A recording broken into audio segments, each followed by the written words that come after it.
Hello, welcome back to this course on structure, stereochemistry and reactivity of organic molecules and intermediates, a problem solving approach.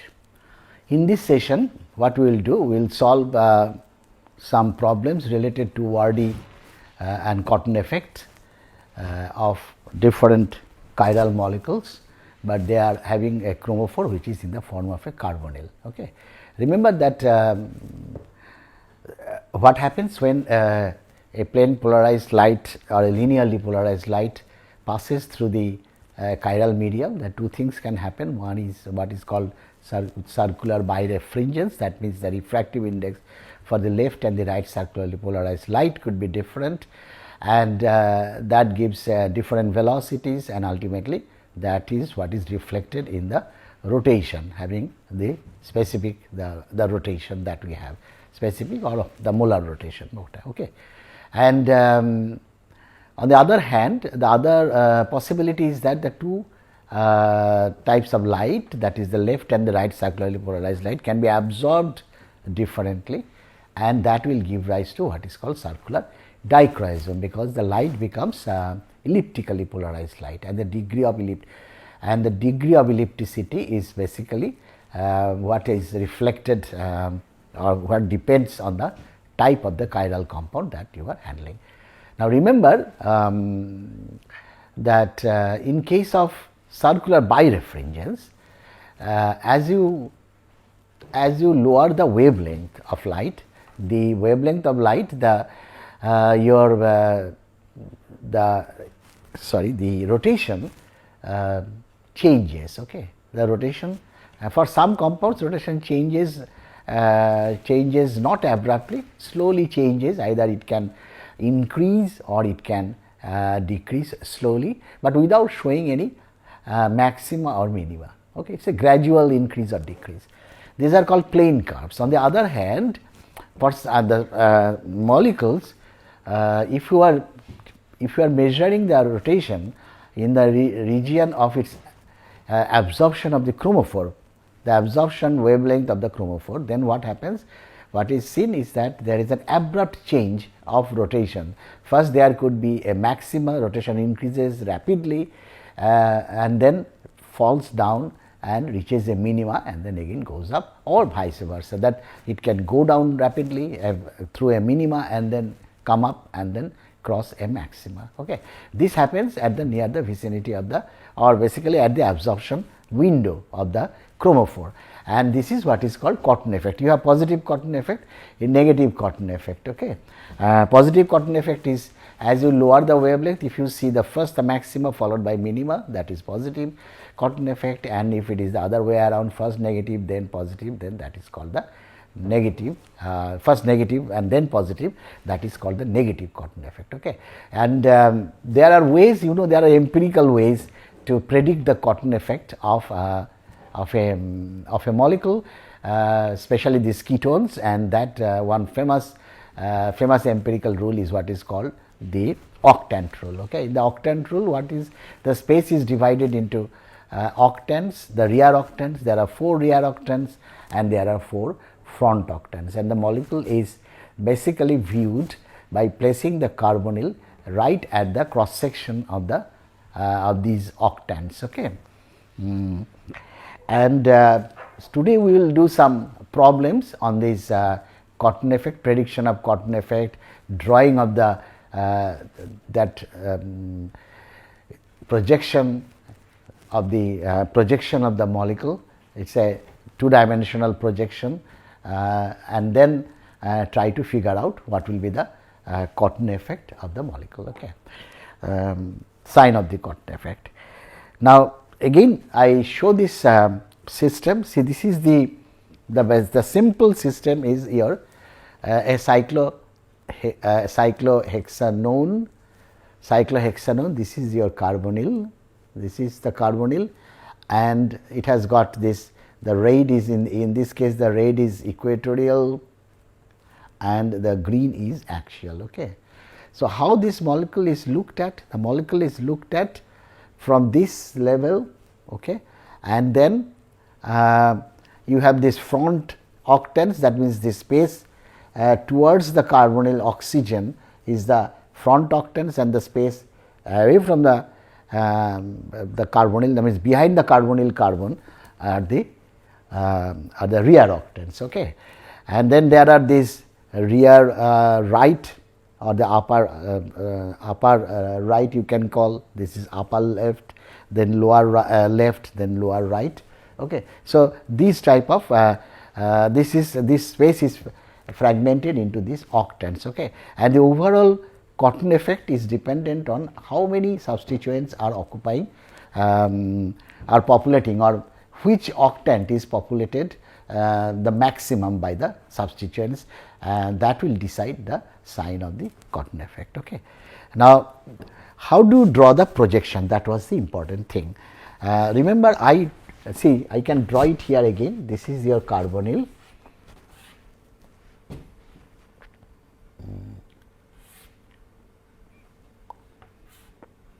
Sorry.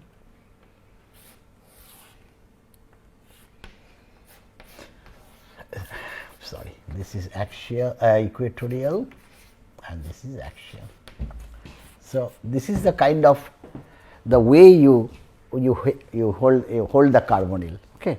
Maybe I take another chalk. Okay. And then you are seeing from this side and taking the projection on a screen which is held here, that is the screen. So, this is suppose 1, this is your 2, this is 3, this is 4, 5, 6. Okay. Always try to concentrate, this is a practice session. Okay. Always first do not go into any bicyclic system, just try to understand the plain cyclohexanone system and try to draw the projection. Okay. If you draw the projection of this cyclohexanone system, what will happen that this is the two planes which are intersecting each other and making this axis, and your carbonyl carbon is at this point. Okay, at the junction of the two axes, at the junction of the where the planes are crossing each other. Okay, so this is your number 1 carbon, and then your number 2 carbon, then you have a number on the other side, you have a number 6 carbon, and the way it goes up is 2 is connected to 3, 3 is connected to 4, 4 is connected to 5, and 5 is connected to 6. Okay. And the other important is, the most important part is where the axial equatorial bonds will lie, which direction it will go, because each carbon except C1 will have an axial and equatorial bond, and you have to find out which direction they are going. Actually, see, this is the if you again I show the molecule, if this is, that means you are seeing from this side. So, this is your equatorial, and you see equatorial is basically almost eclipsing the carbonyl.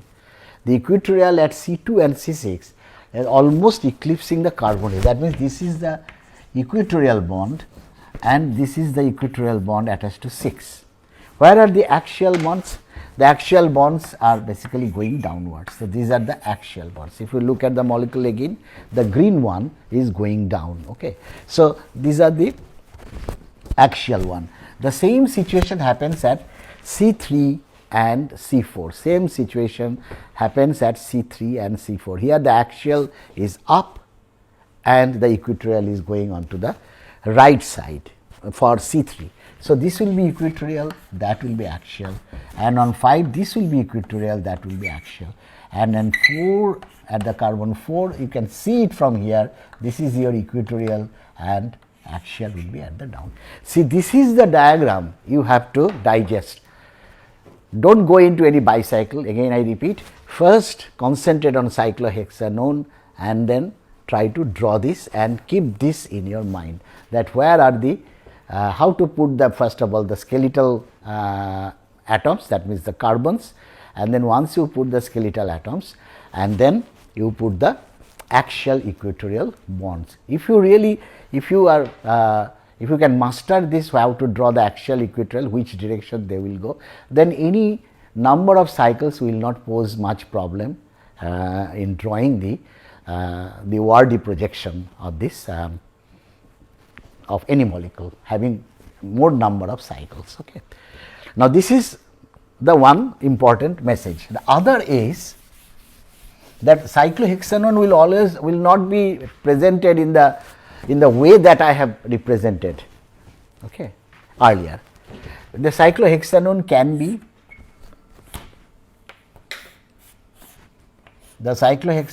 be presented in many ways, okay.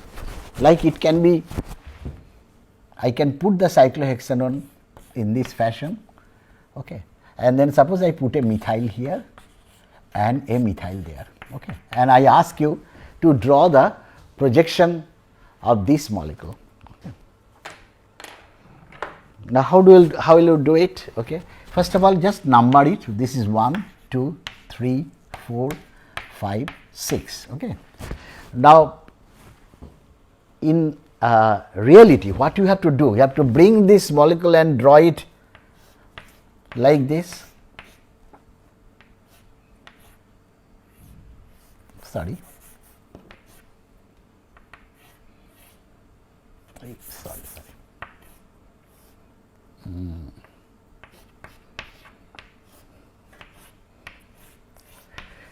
So, you have to draw in this fashion, but that is that means you have to change this, turn this molecule and place it like this, which is which you can bypass. Don't miss. If you are very good in turning the molecules and then drawing it, go ahead. But the problem is that you run the risk of committing mistake. So, rather stick to the fact that I will not change this molecule. What I will do, I will just inspect this molecule.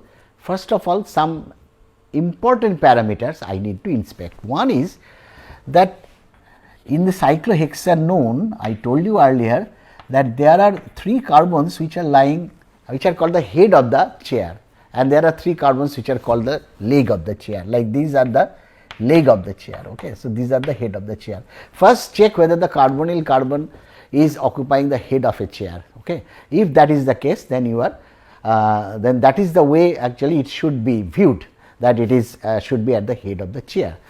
So, this carbon is at the head of the chair, carbonyl carbon. So, that is okay, but you should actually look this molecule from that side, from the side of the carbonyl oxygen.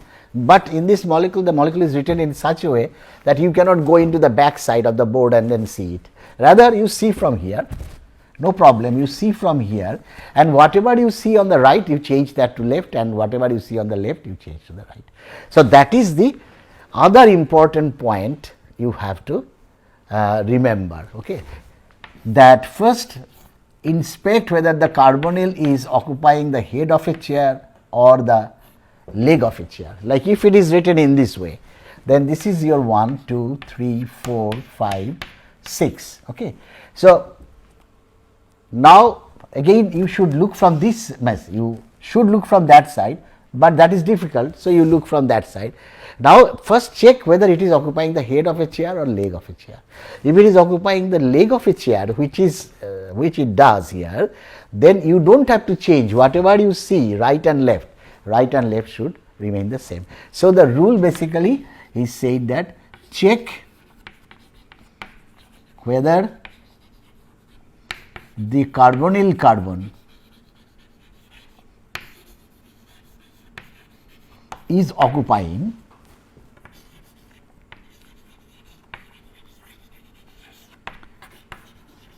the head of a chair, head or leg of a chair.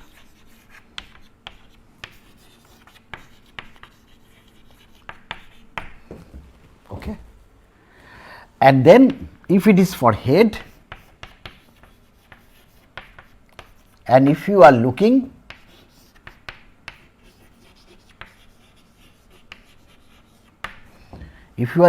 along CO bond or against CO bond, I can say, that means from opposite direction, then left change to right and right change to left.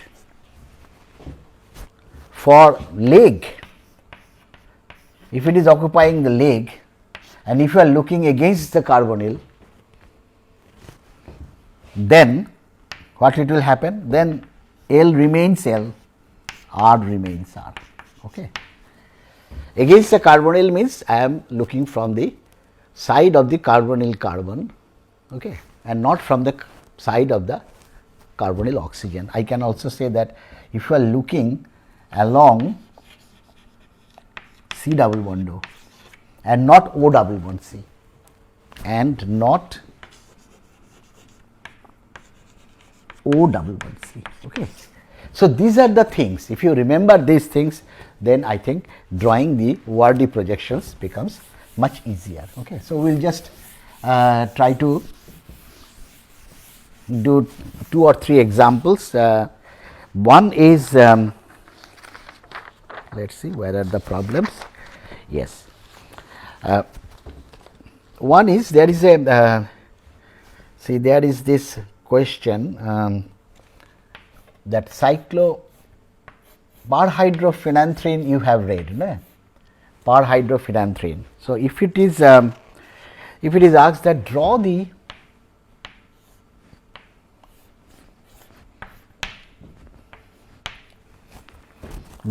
projection, Wardy projection of parhydrophenanthrene where the carbonyl is at the C2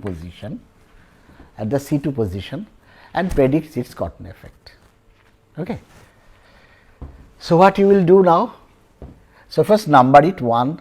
Now, actually in phenanthrene this should be 1, 2, 3, 4, and it is not following the typical phenanthrene nomenclature, but you just continue it 1, 2, 3, 4, 5, 6, 7, 8, 9, 10, 11, 12, 13, 14. Okay. So, this is the scenario. I can make this, I can show this molecule. Let me see whether I can make this molecule in a model and then show it to you. This is all trans. Remember, the molecule that we have represented here is all trans. Unfortunately, the molecule that I have made is a cis molecule. So, I have to make it trans. Let me see. I will definitely do it by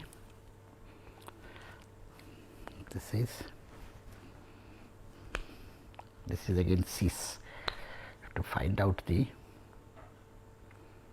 possibly this one. This is just a second. This is again cis. Let me try to change it. Yes, this is the molecule. This is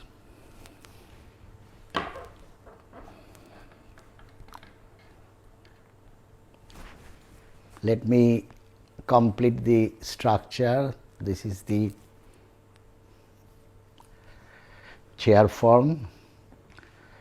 This is the other chair form. This is trans, that is trans. So, we are having a phenanthrene, parhydrophenanthrene where the carbonyl is in the 2 position. Okay. Carbonyl is in the 2 position. So, this is the A ring, again I show you very well. This is the B ring and this is the C ring. Okay.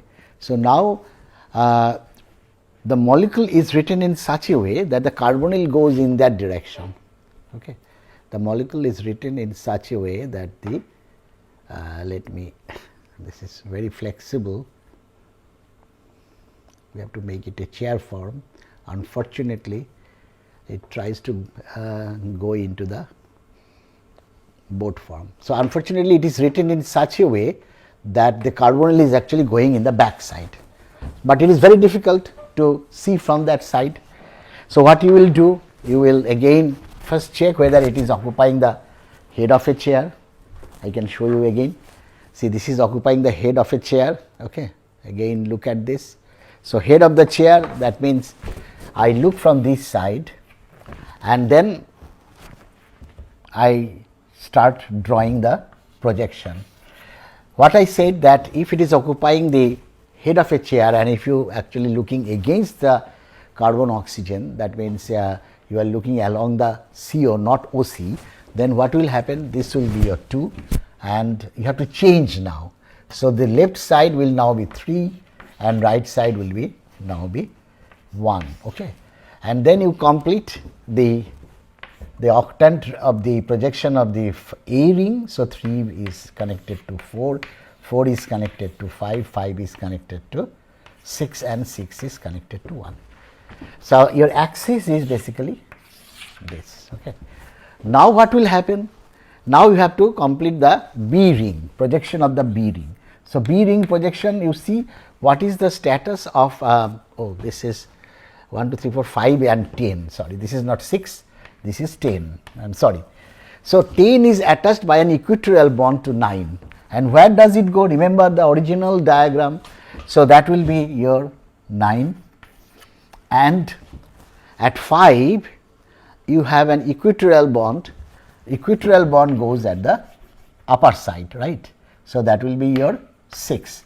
Once you have these 4, you can easily complete the full thing. So, 6 is connected to 7, 7 is connected to 8. Okay. So, by this way, I am not completing the entire structure, by this way you can again what you will do for the next one 9 and 8 equatorial and equatorial. So, you can basically you can see that both the equatorials are like this. So, the box will be like this. Okay. So, that should be the diagram of the octant projection of this molecule. Okay. And so, it should show strong positive cotton effect because everything is going in the rear octants and it should show strong positive cotton effect. Okay. Now, let us some molecules are there where it can be it can have substituents in the front octants. Okay. Let me see whether I have any problem like that, and that will be interesting, that if it is showing front octants or some more complicated. Okay, let us see, this is the one. One more, let us erase that. So, the problem is draw the ORD projection of this molecule. This is a steroid molecule. Okay. There is a carbonyl here, I can write there is a carbonyl, and then you have this, and in steroid you have this 5-membered ring and there is a R. Okay. There is a methyl here and there is one methyl at this position. Okay.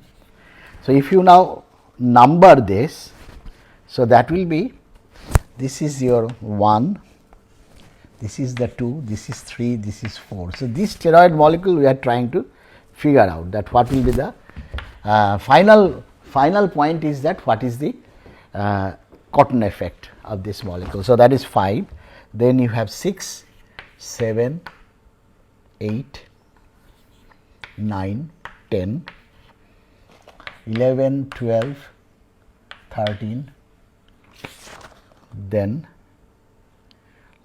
you have the 14, 15, 16, 17.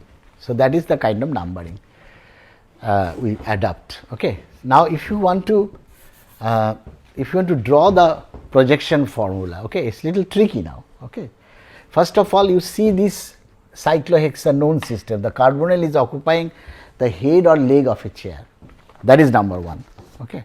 The head or leg of a chair. So, it is actually occupying the leg of a chair. So, if you see from this side, so your because it is occupying the leg of a chair, so you do not have to change the right and left. Okay. So, whatever you see, that will be there. So, now if you try to draw the ORD projection of this, what will happen? You have the carbonyl, that is the 2 carbon here, then on the right side you have your 1 and on the left side you have 3. Okay. So, that goes to your 3 goes to 4, 4 goes to 5 and 5 goes to 10. So, this is the first ring that is done, and your do not forget about the axis, this is the axis. Okay. And then you have, now you have to check at 10 you have an axial 9 at 10, you have an axial 9. Okay. Remember, here the equatorial goes and here the axial bond goes. Okay. So, 10 must be here. Okay. So, this is your sorry, not 10, this is your 10 is attached to 9.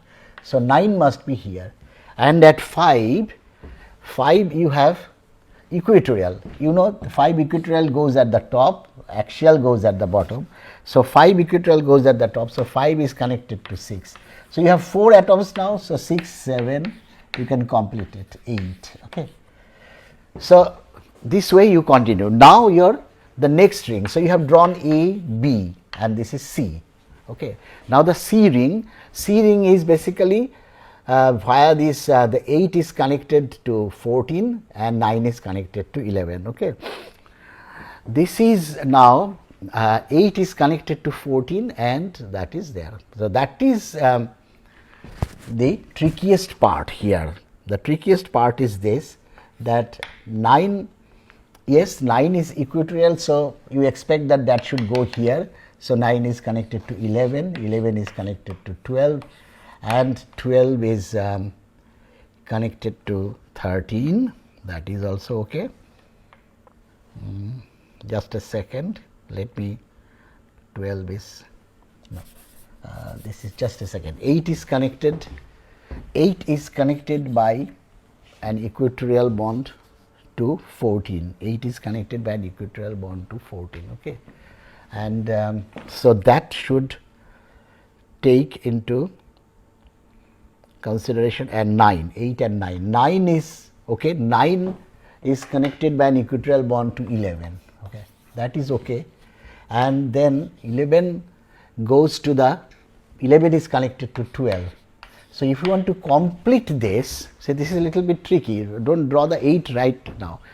You have 4 of these already done. So, now this will be your 8 is connected to 14, this will be your 14 and 14 will be connected to 13, 13, 12 and 11. This 13, 12 and 11 is actually coming in the, I should use another color, is actually coming in the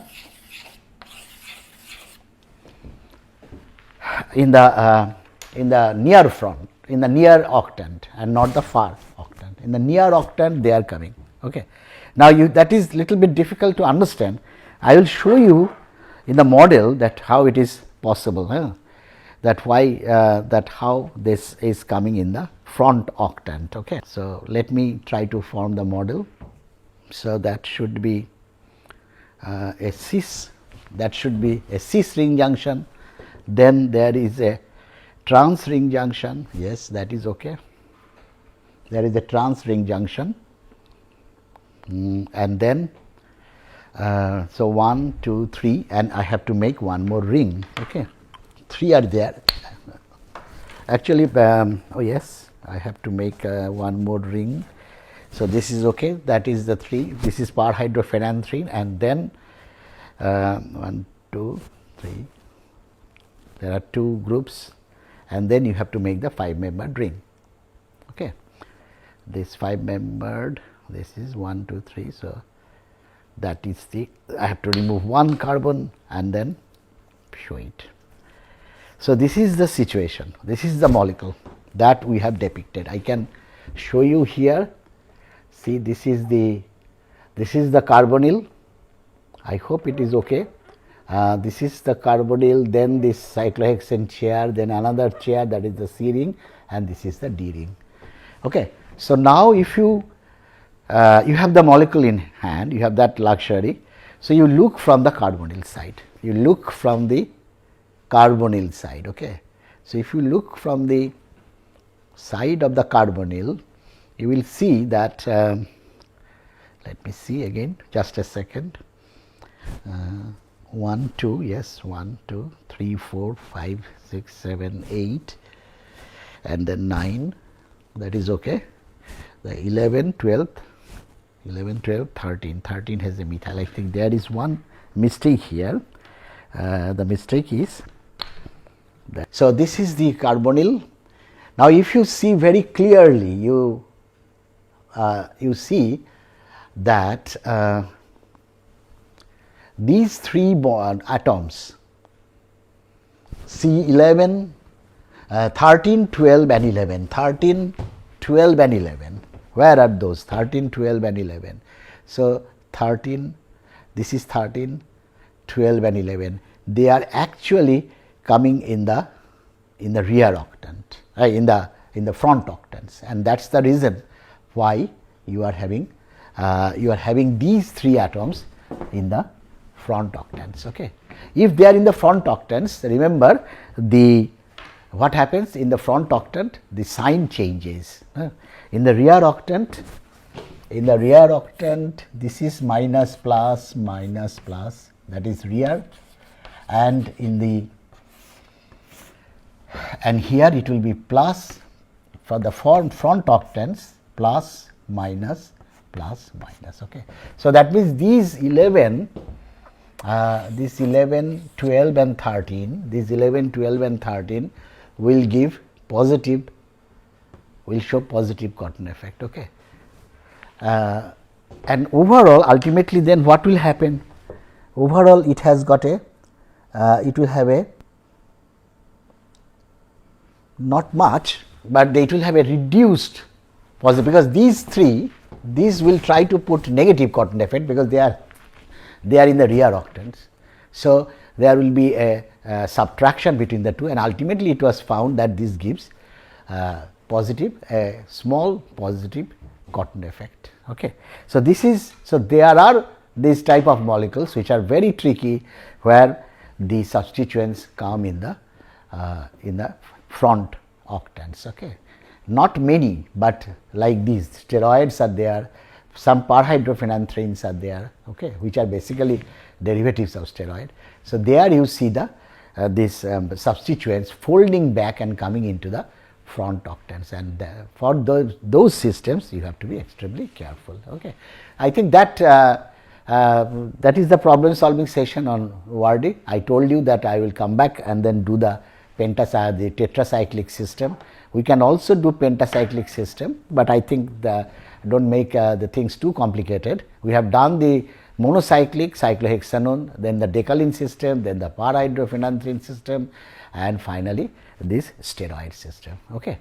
I think you will enjoy doing more or practice more of these type of problems, and I will become more confident in drawing the octant projections. Remember, this is very important, because this gives an idea of the absolute configuration of the molecule as well as the location of the chromophore, location, that means where the chromophore is situated at C1 or C2 or C3 of the cyclohexanone system. Okay. Thank you very much.